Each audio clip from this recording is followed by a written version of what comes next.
तो गाइस ये वीडियो आपके लिए बहुत ही इंटरेस्टिंग और यूज़फुल होने वाली है, क्योंकि गाइस इस वीडियो में आपको बताने वाला हूँ बेरोज़गारी भत्ता के फॉर्म के बारे में। जैसे कि बेरोज़गारी भत्ता का फॉर्म अगर आपने फिल कर रखा है, तो सबसे पहले गाइस मैं आपको बता दूँ, अगर आप जेंट्स हो तो आपको इसमें 4000 का बेनिफिट दिया जाता है, और अगर आप लेडीज हो तो आपको इसमें 45 रुपये का बेनिफिट दिया जाता है। तो इसलिए ये भी आपको पता होना चाहिए कि बेरोज़गारी भत्ता में आपको कितना पैसा मिलता है। और जो ये पैसा आपको दिया जाता है वो 2 साल के लिए दिया जाता है, यानी आपको 24 महीने के लिए इस प्रकार दिया जाता है। और इसमें आपको इंटर्नशिप देनी पड़ती है, ट्रेनिंग देनी पड़ती है 4 महीने की, मतलब में 4-4 घंटे की इसमें इंटर्नशिप लगती है आपको, जो भी इसमें कॉलेज या फिर स्कूल प्रोवाइड होता है। अब गाइस अगर आपका फॉर्म अप्रूव हो चुका है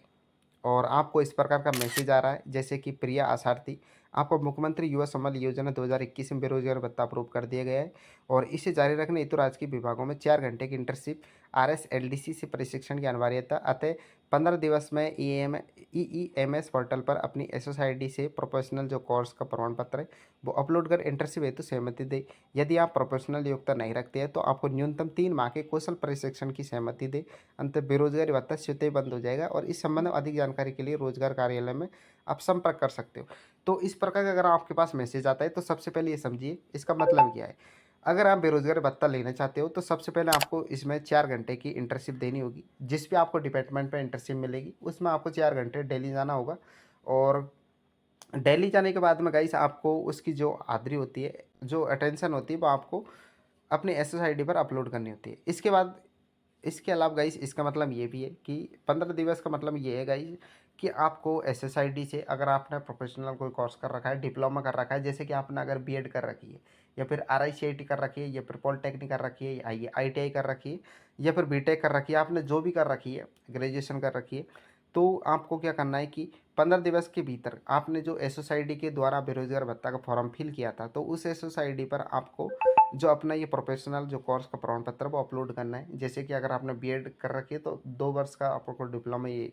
फाइनल की जो मार्कशीट है वो अपलोड करनी है। और जैसे कि अगर आपने ITI कर रखी है तो ITI की मार्कशीट अपलोड करनी है, पॉलिटेक्निक कर रखी है तो पॉलिटेक्निक की मार्कशीट अपलोड करनी है। और इसके अलावा गाइस आपने अगर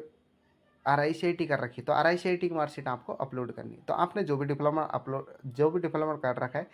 तो उसको आपको 15 दिन के भीतर भीतर यहाँ पर अपलोड करना है। अगर आपने इस प्रकार कोई डिप्लोमा नहीं किया है, जैसे कि सिर्फ आपने ग्रेजुएशन किया है, तो आपको गाइस इसमें ये स्पष्ट कहा गया है कि अगर आपने कोई कौशल प्रशिक्षण नहीं कर रखा है तो आपको क्या करना है गाइस, 3 माह के लिए कौशल प्रशिक्षण की आपको इसमें सहमति दी जाएगी। यानी आपको इसके लिए आपको कौशल प्रशिक्षण करने के लिए एक अलग से डिपार्टमेंट दिया जाएगा, जिसमें आपको सिखाया जाएगा। और इसके बाद में आपका जो बेरोजगार भत्ता है वो जब आप जॉइन करोगे तभी से आपका जो बेरोजगार भत्ता है वो भी अप्रूव कर दिया जाएगा। तो इस प्रकार आप यहाँ से इस मैसेज का मतलब यही है कि आपको, अगर आपने कोर्स कर रखा है तो, और अगर नहीं कर रखा है तो आपको यहाँ पर स्पष्ट बताना है SSID पर, जिससे कि वो आपको इंटर्नशिप दे सके। उस हिसाब से आपने जो भी डिप्लोमा कर रखा है, और इंटर्नशिप मिलने के बाद में गाइस क्या करना है आपको, 15 मतलब में जब भी आप इस पर अपलोड करोगे तो 4 दिन के भीतर आपको जॉइनिंग लेटर मिल जाएगा।